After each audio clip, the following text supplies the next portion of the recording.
Welcome to Bruce Hurwitz Presents Meet the Experts. I'm your host, Bruce Hurwitz of Hurwitz Strategic Staffing. I hope you'll consider us for all your staffing, career counseling, and professional writing needs.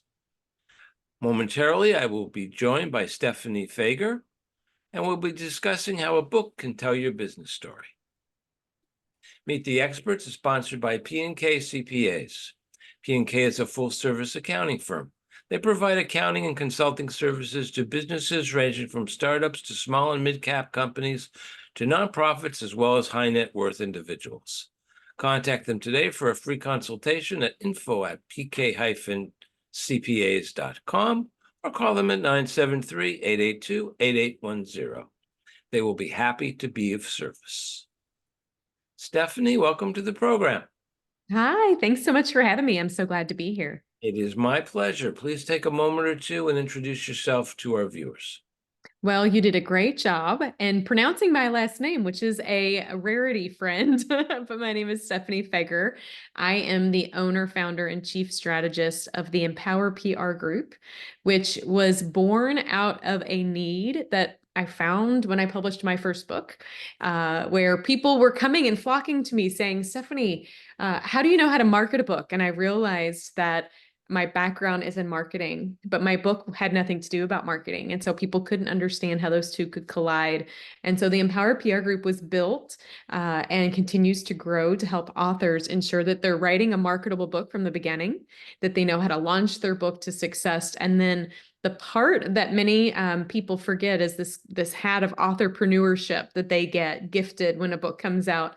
Many times they think they want to just write a book and check it off the list, but a book can be the beginning or work incongruent with growing a business. And so we help authors do all of that and empower them along the way. One of the things that I do not like is when someone introduces themselves or has a bio that says that they are a best-selling author. Oh, yes. Yes, me Now, too. I am a 3-time Amazon best-selling author. One Congratulations. book was number 4, one book was number 1, and the third book was number 1, both nationally and internationally. And it means absolutely nothing, as you know. And Yes, all you have to the do game. be the number in the top 100 Yeah. during any 1 hour of any given day, and you are a best-selling author on Amazon. It's not the Wall Street Journal, it's not the New York Times, where it's going to be over 100,000 copies sold. Yeah, This could be 5 copies sold. sure. Now, anyone who wants to know how to be an Amazon best-selling author can go to my website, the Meet Bruce page. You'll see my 2 books that I've used to create a career counseling service. And at the bottom is a video, I think it's like 15 minutes, on how to become an Amazon best-selling author. Now, there is a difference between publishing and printing. Mm. Publishing, you send it to a publisher, they review it, they decide what they want to do, and you go through a review process. Printing is you go, for example, to Amazon, and well, with Amazon, you don't have to pay them, they take out of the royalties, but there are, forgetting the word, vanity publishers, Mm. which you're just paying them to print and bind your book, and these days to turn it into an electronic format. Mhm. One problem I've had with authors who have come to me to ghostwrite their books is that they think that they're going to be able to sell thousands of copies. Their expectations are not realistic. Mm. How do you deal with that? Well, I will say it doesn't, in my opinion, matter if it's traditionally published, self-published, or somewhere in the middle. If you are writing a book and you are writing it for you, but not for somebody else, if you don't know if it's something people need and will consume, if it's not meeting a need, the book will fall flat. It just will. So the first part is to make sure your book is a marketable book from the beginning. And I tell authors it's a pivot between draft 1 and draft 2. And I don't so much mean it in the actual drafts, because as you and I know, there's 1,000 drafts that happen in the middle. But it's this shift from writing a book because you know you have a skill to bring to the table or knowledge to share, and taking that and going, why would anybody care on the other side? And so if you can ensure that your book is marketable, that's step number 1. Number 2 is I tell authors and business owners and whomever's going to use the book, reflect on how you're going to use it. And so how are you going to integrate it in what you're already doing? What do you want to do from it and with it? And how are you using all parts of the book to make you and your book and your business marketable? You want it to be interconnected. So I have an author I've worked with for years, and she just hit a really big 10,000 book milestone, which I'm really pumped and excited for her. But there are other authors who sell a couple hundred, and a lot of it comes down to what are you willing to do? How are you willing to roll up your sleeves and market your book? And again, I say that I've seen traditionally published books fall flat, and I've seen self-published books exceed, and vice versa. So I don't so much always see it in regards to the type of publishing that comes from it. I see it as to how are you going to integrate the book into what you're currently doing, and is there a need? And marketing has to be a part of it. You have to be talking about your book and using it as a tool to be a solution for somebody else. As I'm sure you know, the first question a traditional publisher asks is, how are you going to market the book? Yeah. So Yeah. they're asking the author. Well, if the author is going to be marketing the book, why go Yeah. traditional and wait 3 years for the book to Yeah. I have really strong opinions about that for that reason. If you have a platform large enough that will sell your book in today's publishing landscape, I have a lot of question around how traditional publishing fits in the way that it used to. There is a different level of credibility at times that can come with it, but you also, as with anything, you're giving up stuff and taking things. If you have a large platform, you might not be willing to give up your intellectual property or get feedback from people. You might have an idea that you want for the title and all of those things that you might not be willing to give up if you traditionally publish. And on the flip side, you might not want to take on the hassle and the headache of trying to navigate a hybrid or self-publishing journey. And so I don't ever think in the publishing space that it's a one size fits all, and it's not really a one size fits most. A lot goes into what would book success look like for you and what's your end goal. And that will help direct a little bit around the type of publishing that I at least tell people that they should consider. I've had people come to me with manuscripts that were beyond awful. Yes, I've been there too. And the one I remember is a child was killed on her bicycle right in front of the man's home. Is this nonfiction or fiction? Oh, this is nonfiction. This actually happened. And the family put up a little memorial. And it was on the grass between the curb and the sidewalk. All right. And according to local law, he was responsible for taking care of that piece of land, of lawn, of grass. And he called the city and he said, look, I can't mow the grass because of this memorial. Is it okay if I take it away? And they said, no, don't do that. Just do the best you can. You won't be punished in any way. Well, he became, I don't know what the word is, he obsessed with this memorial and he wanted it gone. So he contacted the family, who were rightfully offended, and the city told him not to touch it. So he went to court. No, excuse me, he did not go to court. Oh my gosh. It gets better. He went out and he bought a billboard, excuse me. And he complained about it. I forget what he wrote on the billboard. So this guy is over the deep end. Yeah. And I had to explain to him that publishing a book like that, even if nobody reads it, if just one person Mhm. sees it, will ruin his reputation Yes, it can be very damaging. and be extremely dangerous. And Yep. with today's printing, Mhm. self-publishing, when you don't have somebody who can say to you, you can Sure. go and print up whatever you want. Yep. How do you explain to someone who is not ill like the gentleman I just described, but Right. has a book and has a couple of theories that are a little bit off of the straight and narrow, Yep. best not to do it? I definitely take it very seriously when authors give me the chance to have an early glimpse into their book.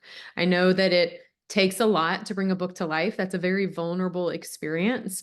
But I also share with them that as a Southern gal, I will be as kind as possible, but they need to know that I have their best interest at heart. So when I tell them, hey, I think your book is great, and this might be what the next steps could be, that they listen. And I also need them to be aware that I could come back and say, we're not ready, and I'm really sorry about that for you. But this book and how you're going to deliver it and what you think is going to get across and what have you may or may not do that. And I really have to be honest with them. And I've had a handful of authors we've had to do that with.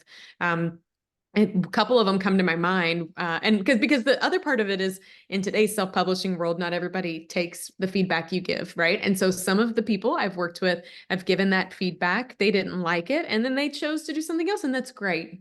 In my world, I couldn't move forward, right? Like, I can't move forward in helping you even to market your book because it's not marketable currently. But there's a couple of authors that come to mind. One at which I know that it took a long time for her to get comfortable with the feedback that I had shared. The book as a whole was beautiful, but there were parts of it that were really heavy. And I told her, the readers don't want to carry that. They want to learn and grow through it. They want to have awareness and knowledge of how they can be better people because of your book and your message, but they don't want to carry the heavy weight that you're carrying. If you went through trauma, they'll want a glimpse of it, but sometimes let's go experience on paper. The type of people who want to only read that are like the rubberneckers that go down the road and are looking at people that got in a car wreck. I said, you don't want that. Like, that's not why you want someone to read your book. You want them to read it because obviously you've put tens and hundreds and hours into writing this and methodically working on it. You want people to be changed by it. You want to make a difference. You want to do something with it. And so I love the journey that I went on with this author, because there was one chapter in particular we were like, you have to take this out. And she wasn't quite confident at that at first, but by the end, she did. And now, post book publishing and marketing, she has shared with me, I'm really grateful that you said the hard things. And so, how I always approach it is through the lens of, what is your goal for your reader? We're asking a reader to invest, $20 or so, which is a low investment when you look at the time investment that we want them to do when they read the book. And when they're going to make that investment, we want to make sure that we deliver on an outcome that will inspire them to want to tell people about your book and your message. And if it's not delivering, I feel like it's my duty to share constructively how we can do better. The only book I was ever involved which did not become an Amazon bestseller. All right, so in the top 100, the client refused to give. It was a nonfiction book, which I enjoyed. I enjoy nonfiction more than fiction. It was a nonfiction book, and he was taking from all sorts of people. Oh my And I gosh. said, that's fine. There are two ways to do it. I'll put everything in quotes and with footnotes, Or you can make a statement at the beginning and Right. relate to the bibliography at the end. Mhm. He wouldn't have a footnote. He wouldn't have bibliography. He didn't want to give credit to any other author. And I just said, I'm very sorry, but I'm not going to Do continue. it. Yeah. Have my reputation as well. Right. Right. Absolutely. It is the only book on Amazon that I know of that has no summary of the contents. It's just the title and his name, and that's it. And truth be told, I don't remember the guy's name. Mm. All right, just put it right out of my mind. But that's a unique situation. Mhm. Usually, I found that I become engrossed in the story. Mhm. A businessman relating what he has done, and I really get into it. And I'll start arguing with them. Well, why did you do that? Why didn't you do this and that? And they enjoy it. That interaction between the client and the ghostwriter, Mhm. I think, is a very important aspect that you really don't get when you're just editing a manuscript. I definitely think the give and take of an author taking their baby, quote unquote, to somebody in the industry that they trust and that knows the industry. It's almost like it's taking it someplace that you can trust that the feedback that they're going to do is like sharpen and refine you. And as long as you can set aside your ego, which is hard to do sometimes, you can see that give and take only strengthens the manuscript, only strengthens what you're wanting to do from it, and only makes your message have a greater impact. And I have experienced that with my own books that I've written, but I also totally know what you're saying and agree. There's several authors that we've worked with on the developmental editing side.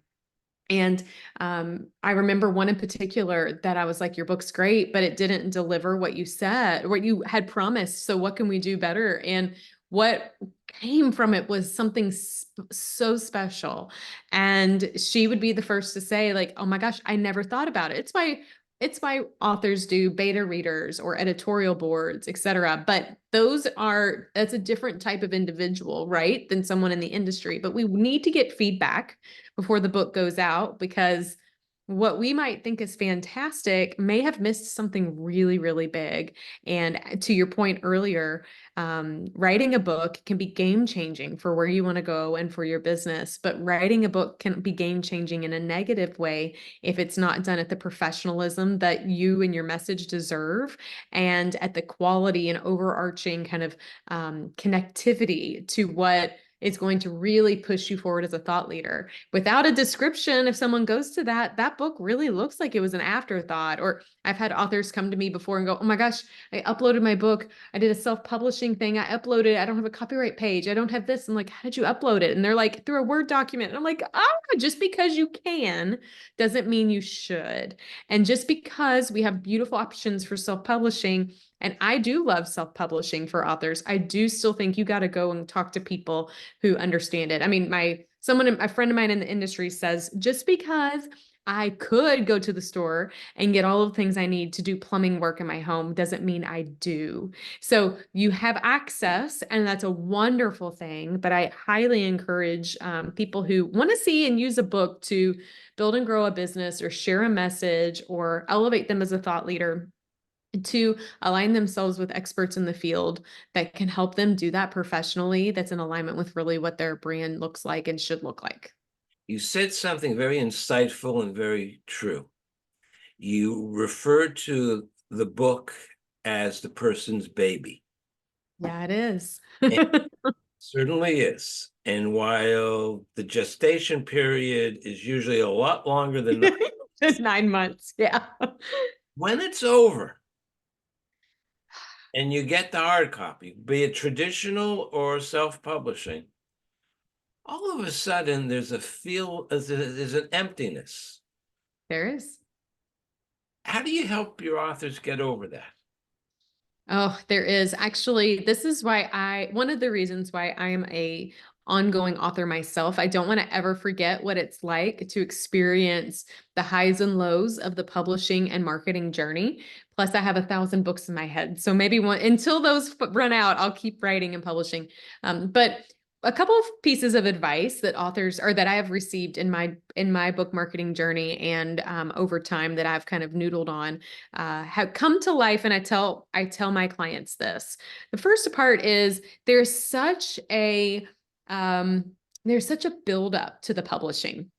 Right. And that's massive emotions, especially in nonfiction. You're probably sharing something vulnerable or something you're stressed out about, or maybe there's a piece that you might go, oh my gosh, should I have actually written about that? Or you overthink things and you question. And really, it comes down to this fear of what will people think of you when they read this. That is something a lot of people worry about. Will they like it? Will the book fail? These are all worries we have. So it does make sense that as you're building up to publishing right afterwards, there's this, what do I do next? Like this deer in the headlights. Oh my gosh. Like when my first book came out, I actually remember it came out, it was a beautiful success. I'm on my way home on that night and I get pulled over in my neighborhood by a cop because I was going too fast, apparently. It was somebody I knew since I live in a small city in Kentucky. So that was to my benefit.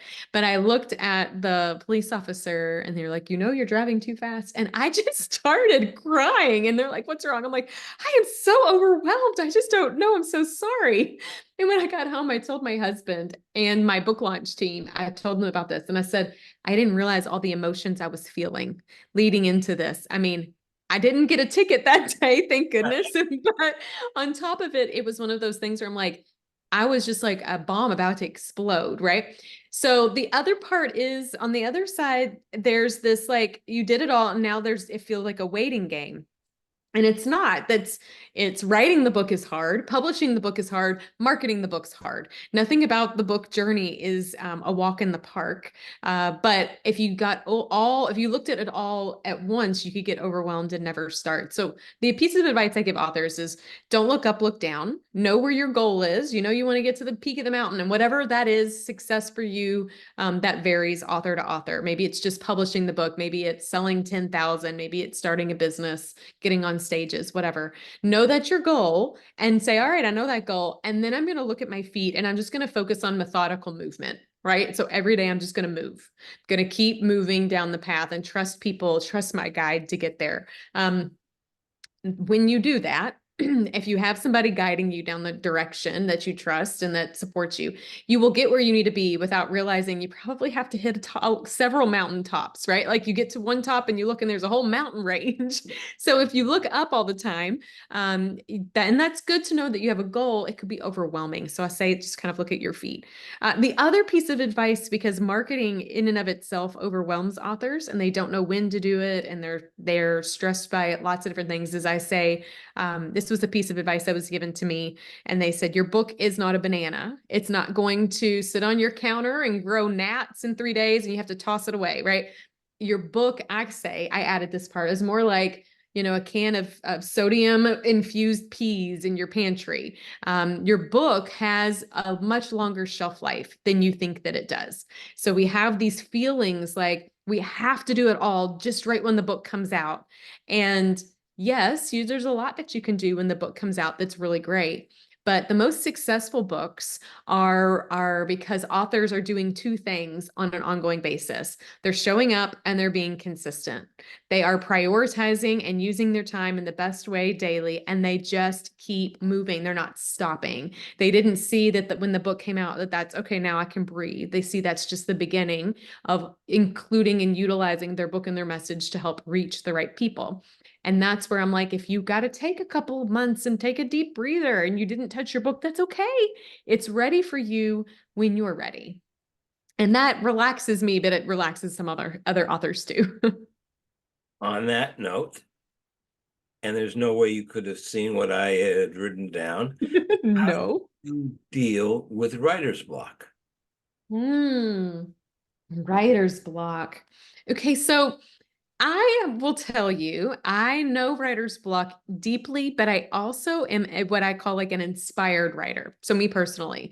So when I get the download that it's time to write, I have to run and do it because I know that there are days that download isn't there yet, So So there are methods that people use, and I think that's wonderful for some people where you need to get an outline and then you just start, there's approaches you could do. But for me, if the book wants to be birthed, it will be birthed when you're ready. But in today's culture, I need to add the caveat that we live in a chaotic world that goes 100 miles per hour all the time. So if you don't create space and teach yourself the flow of having time to sit with your thoughts and process what you feel like needs to be put pen to paper, it won't. So sometimes my favorite things when I'm having a writer's block and or a insurge kind of emotions and feelings that I know it needs to get out. I love to go to the mountains where the internet doesn't work and nobody can find me. And that's where I do some deep writing. One of my books I wrote, 75% of it over a weekend in the mountains, which was just a gift. But I know not everyone can do that. And so I would recommend creating a pulse in your life. And also leveraging kind of a habit creation, like the Pavlov's dog journey, right? Are there things that inspire you? Is it that you have your warm cup of coffee and a certain like aroma in the area? Is it, I write best in the mornings before the sun comes up, usually before noon. I know that. And so I have to create space in my days and in my life that allow for that. Writer's block tends to show up when I feel like I have to get something out and I put this like pressure and stress on myself. But when I've opened the capacity to allow for it to come organically, it comes much easier. I don't know if that's what you were looking for as an inspired writer. It's a little different, but other people need like a schedule. That just overwhelms me and actually closes me up. Yeah. Lastly, you haven't talked about proofreading. Oh, yeah. When the book is done, I will tell the client, okay, I'm not going to look at this again for a week because Mhm. I'm not going to be reading what's on the page. I'm going to be reading from memory. Yep. I got to put it away and I'll go through it and I'll make the changes and I'll send it to Amazon and it'll be redone. And then you'll order a proof copy for yourself and then read it and then show it to somebody who has never seen it before, because it's going to be 2TWO, which should have been TOO, and you're not at it. And Yeah. there's going to be a lot of things like that. And there may be something important. For example, as I will note in a subsequent chapter, and then you forget to note it, or as I said previously and you never said it, you got to go back and check. It can take not just days, but weeks to do that. And that is surprising to some novice authors. How do you deal with that?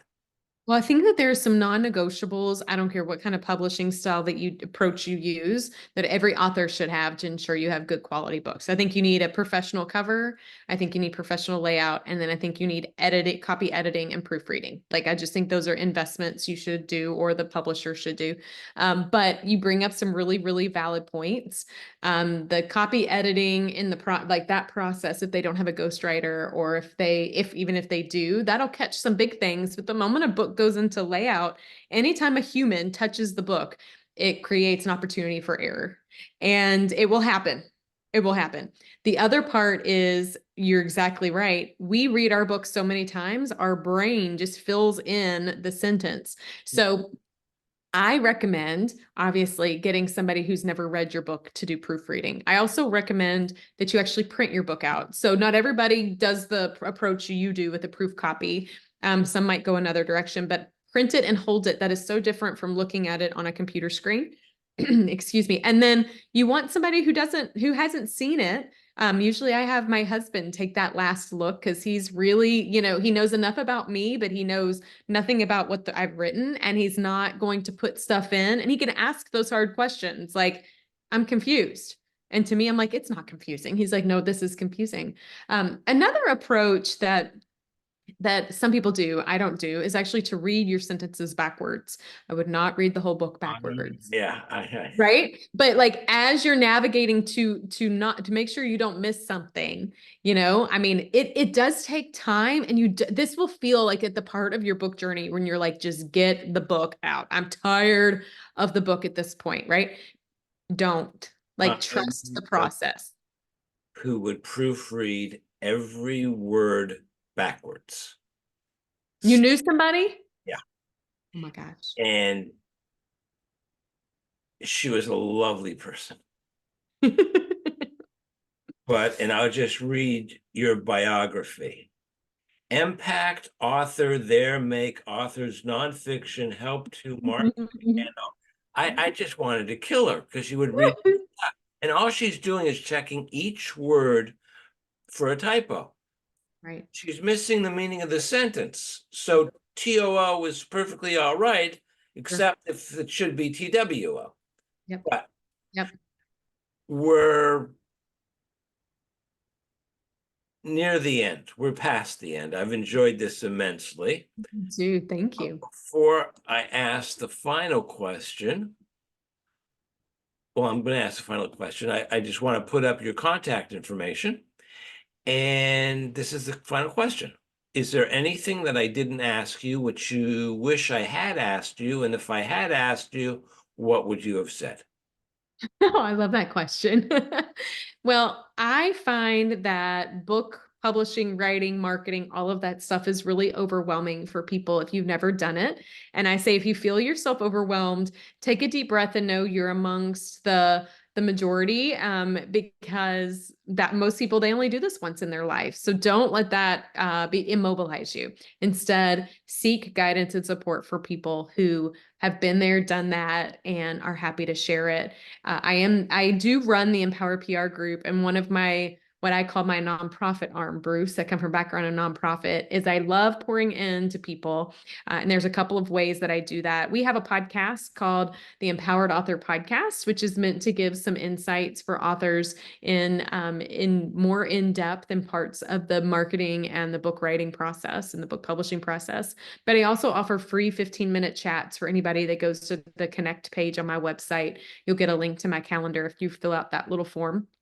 And so if there's something in the book journey that is overwhelming you and you just want to pick the brain of somebody who's been there and done that before, I would be honored to do that for you. So thank you for letting me have the opportunity to share that. I think we're an industry of people who have been helped by people, and it's a pay it forward community. And so I see that as my opportunity to pay it forward. Well, Stephanie, it was honored and a pleasure to have you on, and I thank you profusely on my behalf and on behalf of our viewers. Thank you. I'm Bruce Hurwitz. Thank you for watching, and as always, please stay focused on success.